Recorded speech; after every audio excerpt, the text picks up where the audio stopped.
She was abandoned to perish in the desert until a cowboy rescued her, disclosing that he was a concealed billionaire. Under the blazing light of the arid desert, the ground fissured like ancient ceramics. The heat shimmered in the air, distorting the distant red cliffs into illusions. A figure remained inert by a desiccated area of cacti, her visage marred by grime, lips chapped, hands secure behind her back with plastic restraints. Her name was Harper, although she could scarcely recall it now. Her throat was arid, and each inhalation resembled the flavor of sand. She ceased attempting to scream hours prior. Her eyes opened at the sound of hooves disturbing the gravel.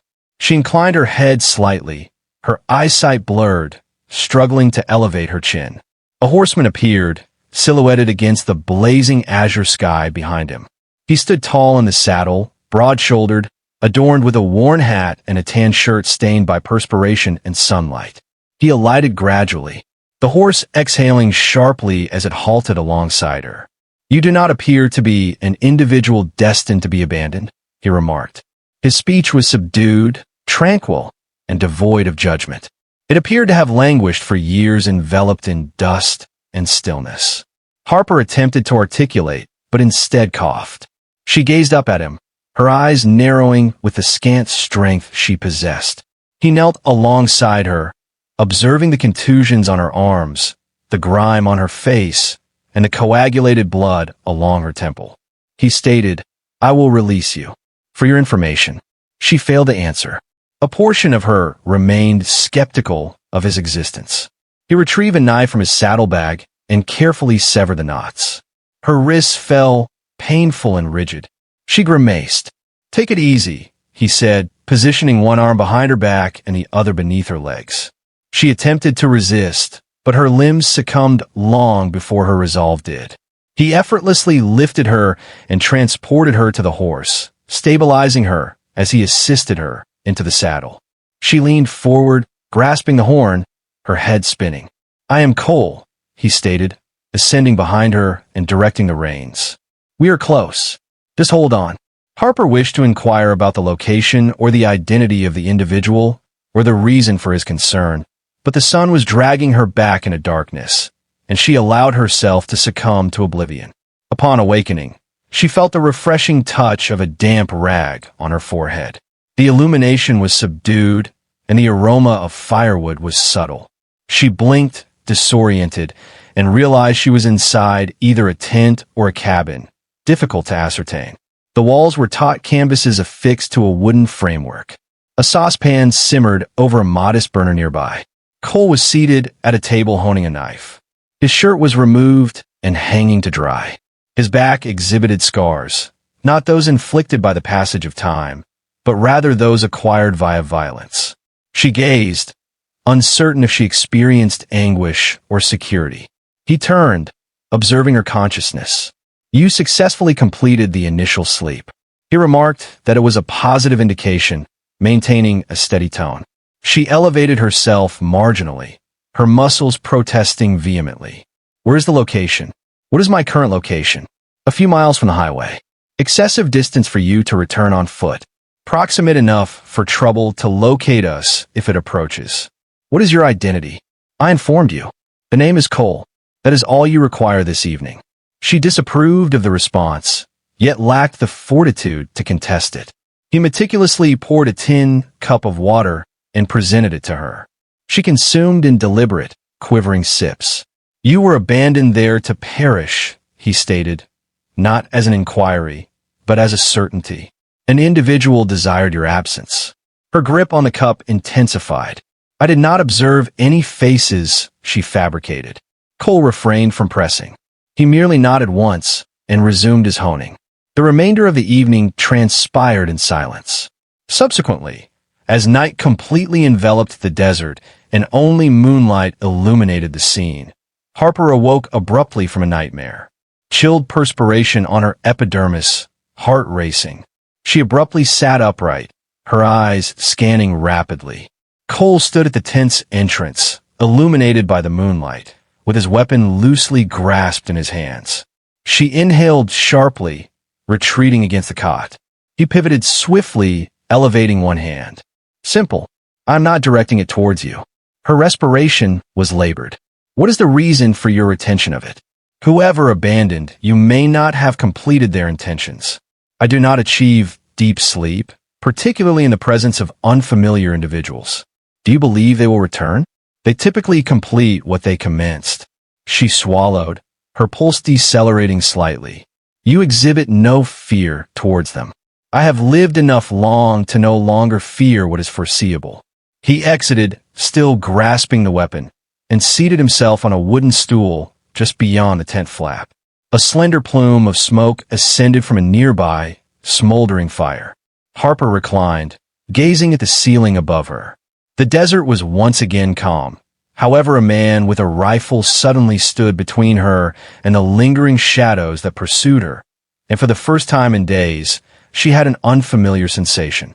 Neither safety nor trust, but perhaps, just perhaps, the inception of a second opportunity. The desert was relentless, yet the man residing within it walked with elegance. Cole maintained a modest fire in the mornings and brewed coffee that resembled charred earth, yet it nonetheless provided warmth to Harper's heart and remained unwavering. A lethal timepiece that imparted a flavor reminiscent of charred earth, yet still provided warmth to Harper's chest. He never expressed concern for her injuries, nor inquired about the origin of the bruises or the identity of those who abandoned her. He provided her with a clean cloth for her forehead, stoked the fire, and spoke minimally. She valued the silence until she no longer did. "You will not inquire anything of me," she finally stated, her tone arid yet more composed than the previous night. Cole was positioned near the perimeter of the camp, inspecting the saddle straps on his horse. He did not glance back. "No, not even for my location. I assume you will inform me when you are prepared, or you will not." She gazed at him, disconcerted by the lack of tension. She was accustomed to individuals requiring assistance from her. Responses, elucidations, currency, duration.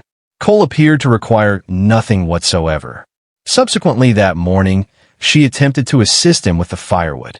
She approached the heap he had transported, a partially split limb secured under her arm, while he only elevated an eyebrow.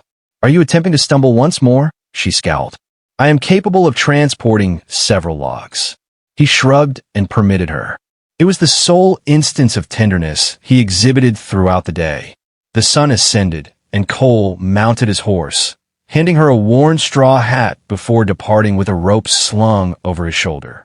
"Do not incinerate the premises," he remarked as he ascended. "I shall return prior to dusk." Harper remained solitary for several hours. She examined the periphery of the camp, a canvas tent, a lean-to obscured by foliage and metal, and a little garden of arid herbs struggling for survival. There was an absence of electricity, telecommunication, and any means of external communication. It resembled a temporal regression. She observed her reflection in a fractured mirror suspended beside the water barrel. Her eyes were hollow, and the corners of her mouth were pallid and taut. Her visage has deteriorated during the past week. Without cosmetics, formal attire, or corporate settings, only unadulterated survival remains. She had previously served as the assistant CFO of an emerging technology company. Suddenly, she found herself in a desolate location, being fed canned beans by a man who appeared more attuned to the land than to any identity. Cole reappeared as the sun begun to illuminate the sky. He bore 2 rabbits, already cleaned and skinned, suspended from a rod across his shoulders. His clothes was marked with red dust. He resembled a character from a storybook, the type whose existence was always uncertain. They dined in quiet. She was the individual who caused the rupture. "I previously worked in finance," she remarked, gazing into the fire. "Primarily private equity and mergers." Cole remained silent. She looked upward. "Does that astonish you?" He gazed at her from across the fire, his eyes obscured by the brim of his hat. "No, you do not perceive me as an individual capable of managing a $100 million fund. I believe you resemble someone who has endured significant adversity and emerged successfully," he stated. The words settled heavily in her chest. "I was falsely accused," she stated after a pause. An individual within sought my removal. There was a fraudulent audit, counterfeit emails, and even a burner phone surreptitiously placed in my office. Cole's hands continued to move as he polished his knife. They presented me with an option: accept the blame or accept the settlement and vanish. You did not appreciate either, he remarked. I chose neither, she responded. I sprinted. I intended to alert the press and reveal the entire situation, but they acted more swiftly. He nodded slowly, as though it were a narrative he had before encountered, or perhaps experienced himself in a different guise. What about the desert? He inquired. Was that not included in the plan? He prodded the flames with a stick. Never. She scrutinized him for an extended duration before inquiring. How long have you been here? He did not respond immediately. Sufficiently lengthy, he ultimately remarked. That is not a response. It is the sole one you will receive this evening. She inclined her head.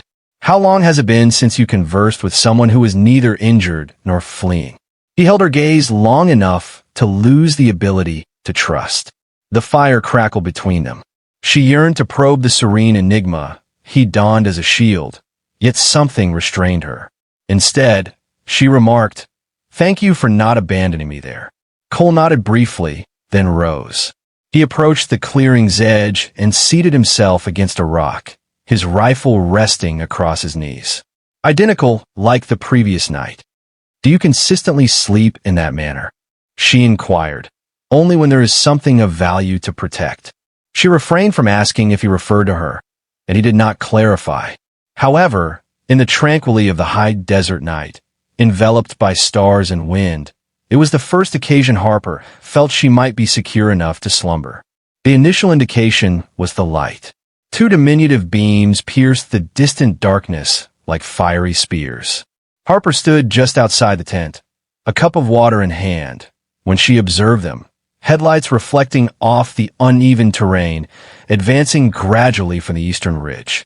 Her heart ceased. She remained silent, merely pivoted and fled. Cole was cleaning his rifle under the awning of the lean-to when she abruptly halted before him. Lights, she exclaimed breathlessly. Two approaching. He refrained from inquiring about their location or proximity. He rose immediately, embodying alertness and preparedness. His gaze sharpened towards the horizon. He then seized a rifle and saddlebag, proceeding towards the horse. Pack nothing, he instructed. We ride. Harper's voice faltered. Is it them? He gazed at her. I would wager my last breath it is. She did not contest his assertion. She mounted the horse behind him unaided, grasping his waist as he urged the horse into a gallop. The camp receded behind them in a haze of shadows and dust. The wind howled as they raced across the barren terrain, desiccated vegetation lashing against their legs. Cole maintained a firm grip, his body angling into each turn, an acute curve between rock and sky. They traversed a constricted canyon, its walls ascending like serrated teeth, moonlight illuminating the stone. Behind them, the engines grew increasingly thunderous. They possessed trucks. Harper shouted above the howling wind.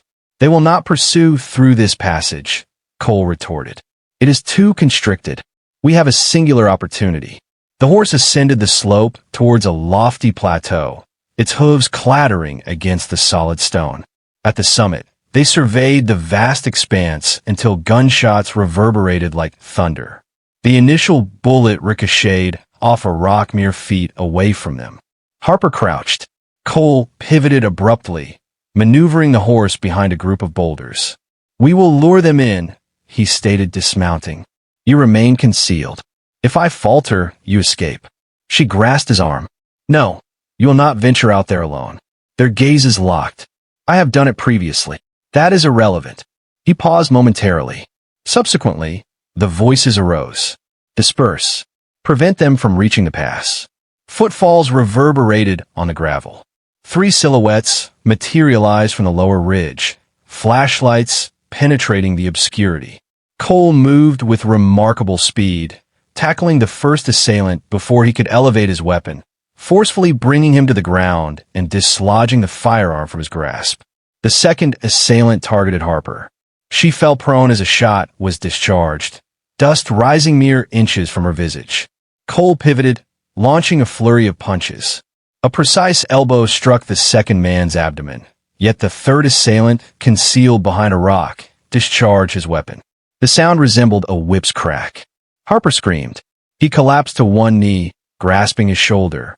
Blood streamed through his fingers.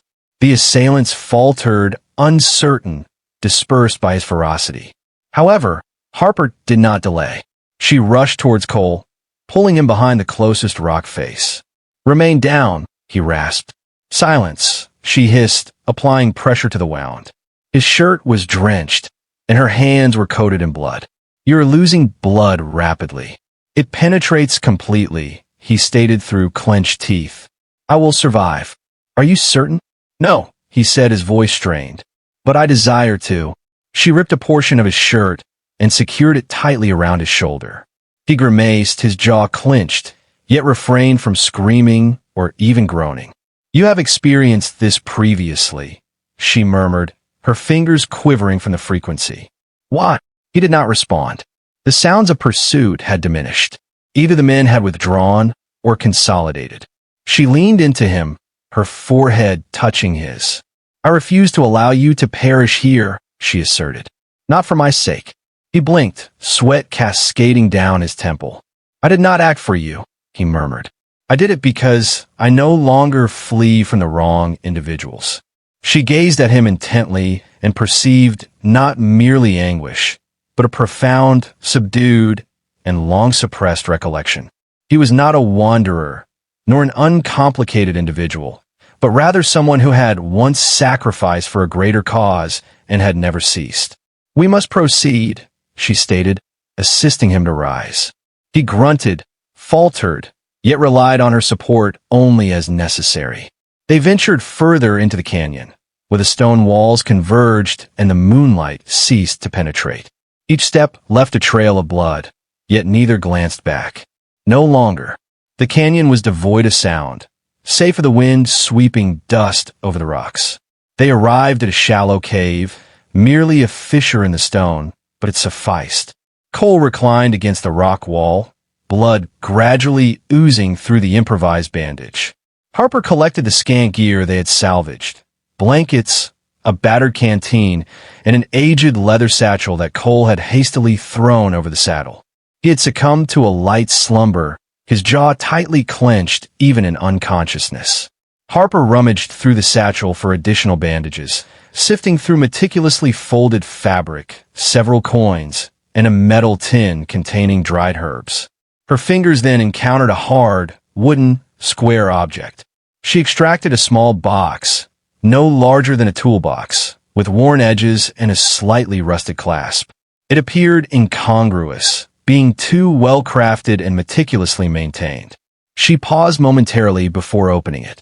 Within, meticulously arranged in linen wrapping, lay paper items, none more recent than 10 years. A hand-drawn map of the region featured red ink encircling areas labeled M, surveyed, and restricted access. There were faded photographs, including Polaroids, some slightly bent yet still discernible. One depicted a younger, well-groomed Cole, attired in a suit, positioned between two older men in front of a corporate edifice. He appeared rigid and expressionless, an alien in his own body. Beneath the photographs lay newspaper clippings, creased yet legible. She unfolded one and halted. The headline stated, "Collette Maddox rejects empire, forfeits $3.20, 20 cents of legacy." Her breath was interrupted. She recalled that name. The Maddox Corporation was one of the largest private landholders in the Southwest, engaged in mining, oil, and development. Speculation had proliferated after the heir apparent vanished 6 years ago, few months prior to his anticipated succession. No scandal, no apprehension, merely disappeared. Some asserted that he had lost his sanity. Others murmured that he had perished. Harper extended her hand towards the last item in the box, a letter folded on aged stationery. It was inscribed in delicate handwriting from moments of forgetfulness regarding your departure. She delicately unfurled it. "My son, you were not created for wealth, despite possessing it. You were not designed for domination, despite societal expectations. You were created for listening, for tranquility, for safeguarding the voiceless. There is no necessity for you to save the planet. Do not permit it to extinguish your tenderness. It was signed, with enduring affection, Mother. Harper rested on her heels. Everything fell into alignment. His manner of movement. His tendency to respond to inquiries with little more than 5 words. The expression in his eyes upon her suggestion of corruption. He had not vanished. He opted to disengage from a situation he could not rectify and declined to compromise his well-being in the process. She perceived a change in movement behind her. Transformed. Cole was barely awake, his eyes open, observing her as she held the letter. He appeared unperturbed. She ascended gradually, the letter still in her grasp. You are Colton Maddox. He remained silent. You were expected to assume control of Maddox's corporation, but you failed to do so. He acknowledged with a single nod. You departed. I exited, he remarked hoarsely. Did not perceive it as an option to depart. What is the reason? Her voice faltered. You could have transformed everything from within. He stated that he made an attempt. They informed me that I was excessively gentle. The cessation of illegal drilling resulted in job losses. Exposing our partners would precipitate a market collapse. Did you disappear? He said that he ceased performing the role. I did not wish to assume the role of the antagonist only due to my origins inside the narrative. She gazed at him for an extended duration. She muttered, I believed you rescued me. However, I believe you may have been anticipating a reminder of your true identity. His voice sounded subdued. I did not vanish. I have ceased to participate in an unfavorable narrative. The silence between them lingered, yet it was not frigid. It was the quietude of veracity. Harper delicately shut the box and placed it next to him. She knelt, immersed the handkerchief in the canteen, and applied it softly to his temple. Consequently, let us compose a superior version, she remarked.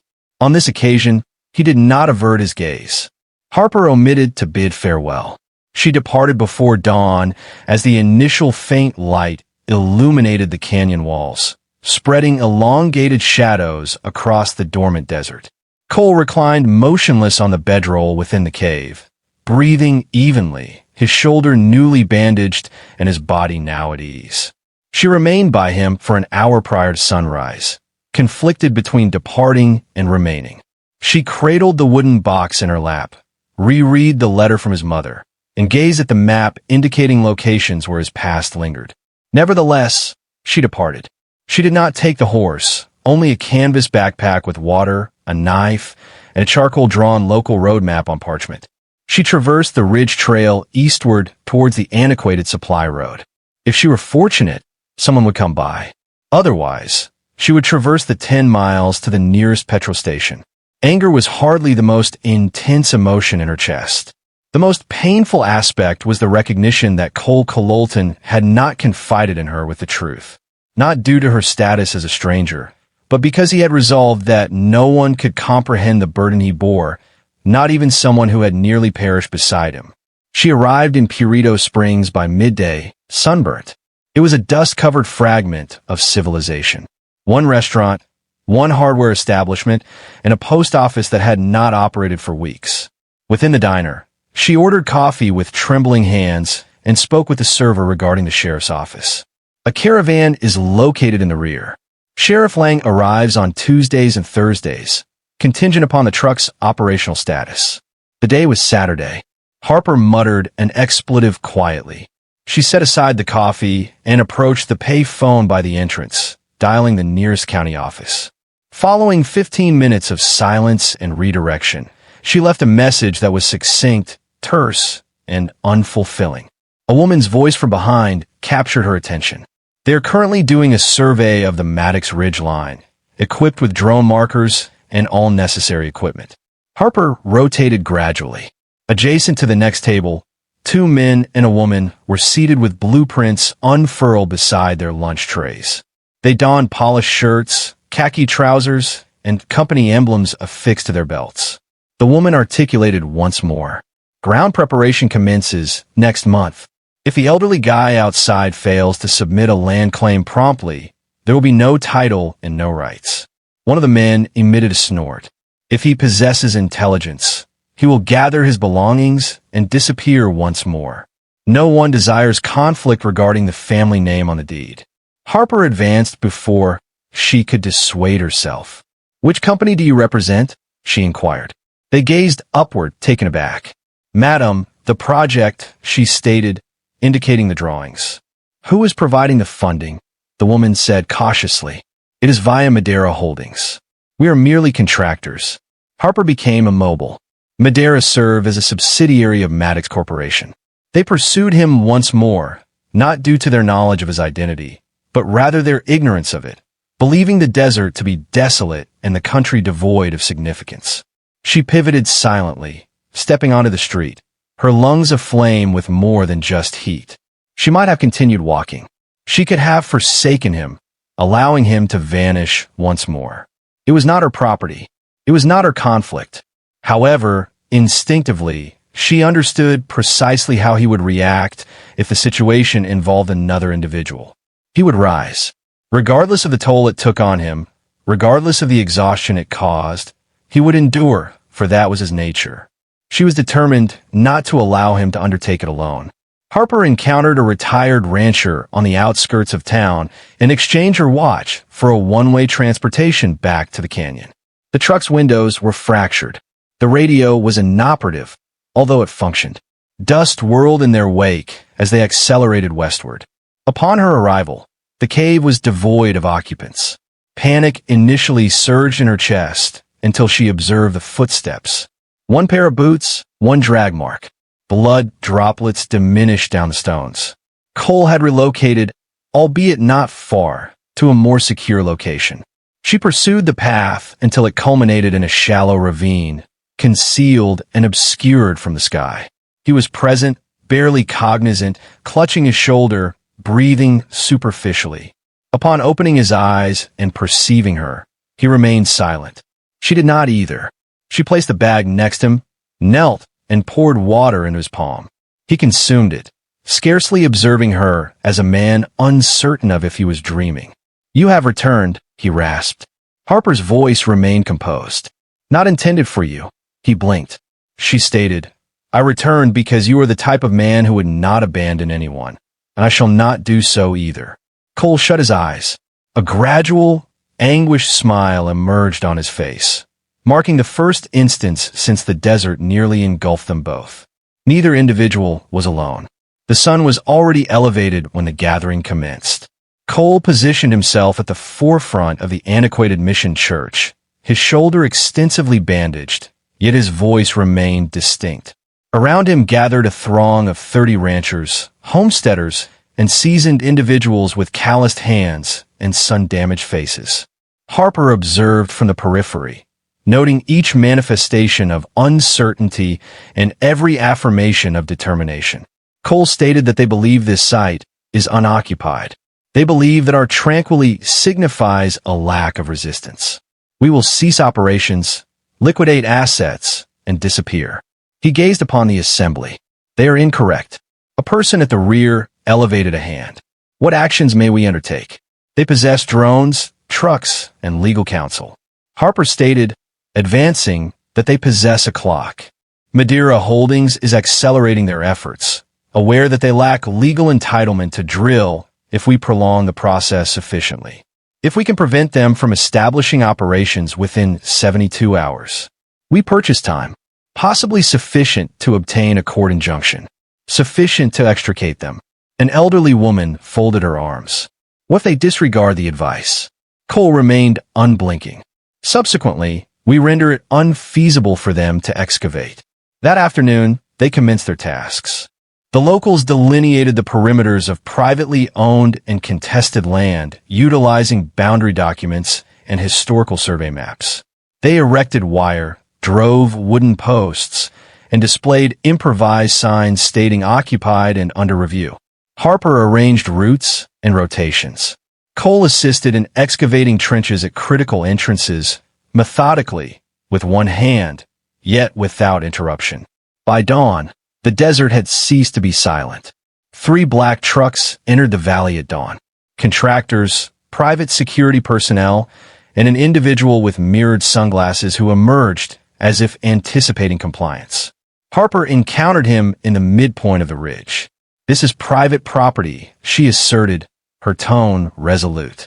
"You are encroaching on private property." He scoffed. "Do you possess a title?" Cole approached her side. "We possess an adequate amount."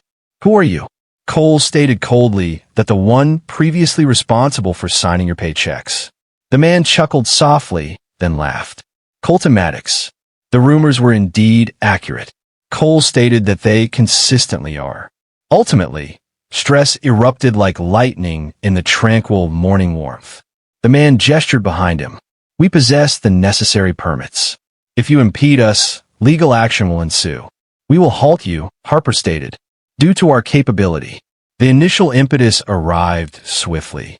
3 guards attempted to breach the eastern fence. Residents obstructed them with pickup trucks. The contractors thereafter approached the southern side, confronted by a queue of pedestrians bearing signs, with some displaying only unwavering gazes. Subsequently, the western crest appeared, unprotected and uncharted.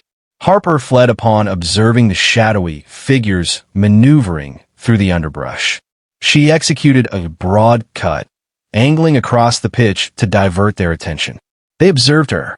She raced towards the cliff, wind whipping through her hair, heart racing. Gunfire erupted. Cole perceived it from the glade. He sprinted, disregarding the agony in his shoulder and the blood permeating his bandage. He observed Harper falter, trip, and descend to her knees.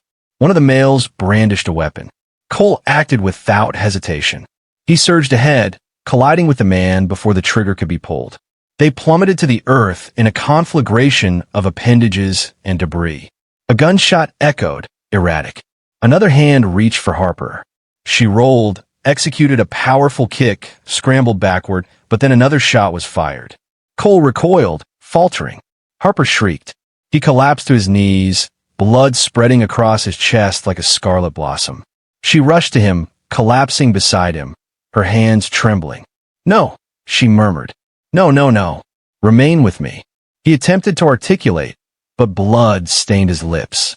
The crowd advanced thereafter. Residents, ranchers, and even previous skeptics are now advancing, vociferating, recording with cameras, while sirens wail in the distance. The assailants dispersed, withdrawing into the dust. However, Cole remained in his position, eyes widened, breath shallow, anchored in the location he had selected for his alone. Now, the location for which he had bled, Cole barely survived. The projectile had penetrated his chest, abrading the lung and breaking a rib. The elderly physician said that it was miraculous that it had narrowly missed his heart by less than an inch. Harper remained at the bedside continuously. She endured the fevers, the nights of his anguished groans, and the instances when he uttered old secrets he never intended to disclose.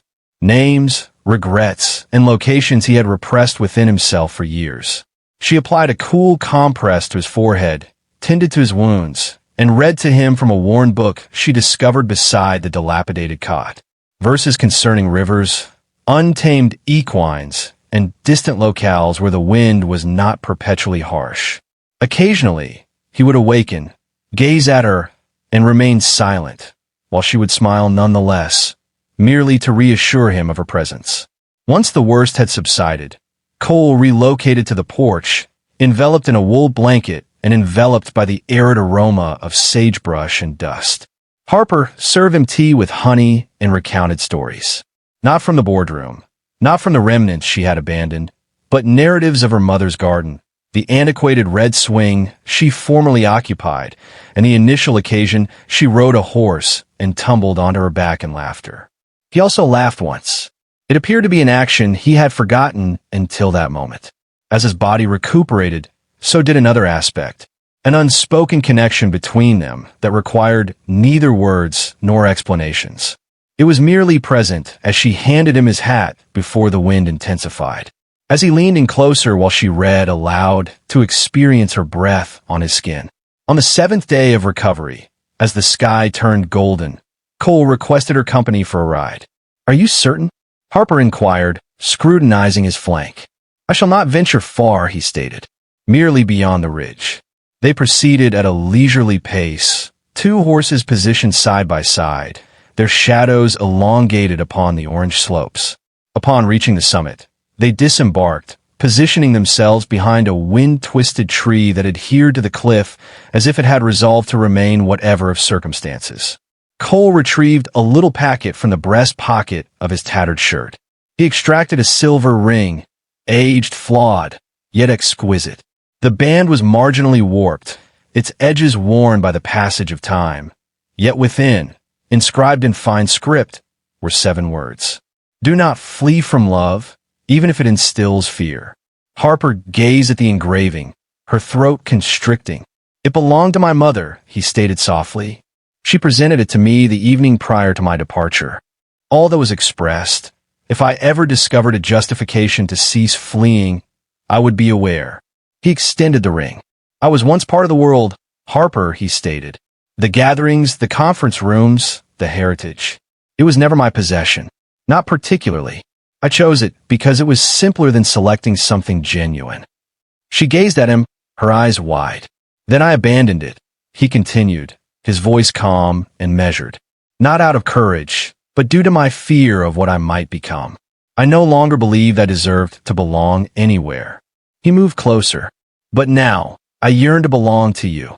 Harper remained silent. Not immediately. Tears accumulated in her eyes, warm and languid, cascading softly down her cheeks. She grasped the ring with quivering fingers. She did not require clarification on the timing, his knowledge, or the future. In that moment, beneath the golden sky, she experienced an emotion she had not felt in years. Secure, not from peril, but from oblivion, from abandonment. She adorned her finger with the ring and gazed upward. "I'm not fleeing either," she declared. Cole's chest rose with an emotion more profound than mere respiration. They inclined towards one another, their arms entwining as the sky transitioned into twilight. Their foreheads met, their hands resting upon a singular, mending heart. For the first time in their protracted, tumultuous lives, they were not merely surviving. They were commencing anew. This time, neither would undertake the journey in solitude. A year elapsed. The landscape transformed, yet only due to the devotion of one who cherished it sufficiently to preserve its integrity. The winds continued to traverse the canyon. The same sun still cast golden hues upon the rock, and the night remained resonant with the calls of coyotes. However, life now thrived, steady, modest, and profoundly entrenched. It was designated Red Haven. Previously, it had merely been an expanse of arid desert where Cole sought refuge from society. Presently, it functioned as a ranch with intent. A sanctuary for children from fractured backgrounds to acquire riding skills, to inhale freely, to live without trepidation. A space where adolescents discovered their stability through repairing fences and grooming horses, where silence could mend what language could not.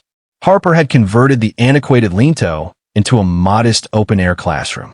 She instructed on survival techniques, financial management, and methods to ignite a fire without singeing one's eyebrows. A whiteboard was positioned beneath the porch awning, accompanied by a jar of chilled lemonade at the entrance. Cole continued to navigate the desert with an air of ownership. However, he was now recognized not as Maddox, but rather as the man who repaired saddles gratuitously and possessed a gentle touch with animals that were otherwise untrusting. No inquiries were made regarding his origins.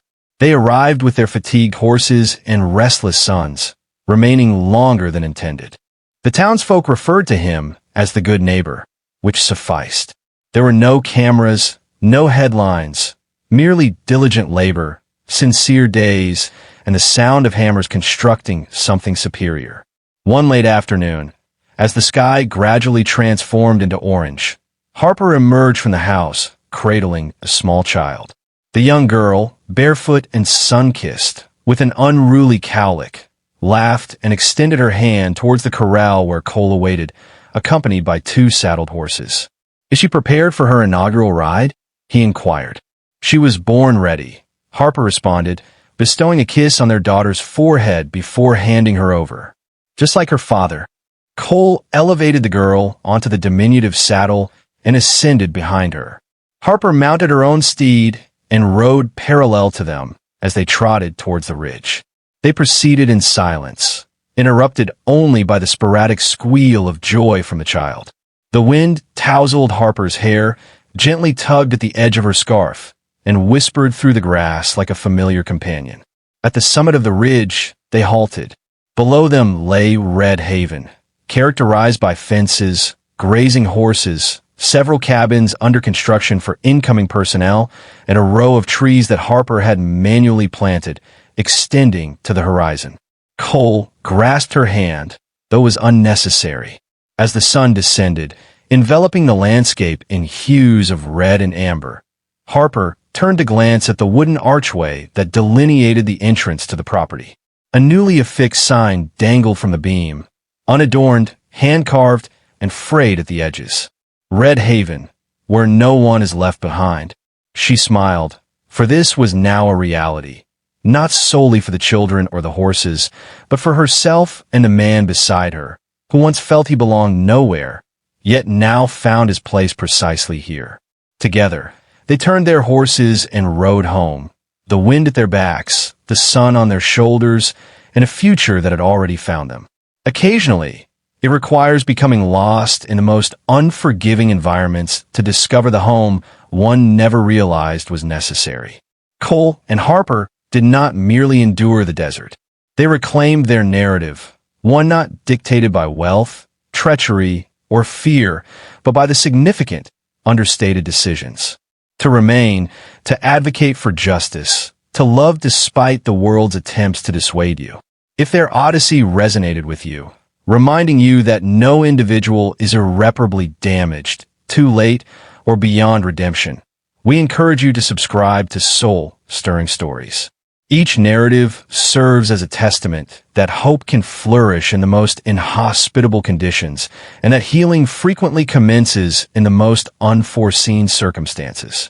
Subscribe, activate the notification bell, and accompany us for additional stories that uplift, mend, and resonate within your heart long after the concluding words dissipate. We appreciate your viewership, and remember, no matter your location, someone continues to have faith in the path that guides you home.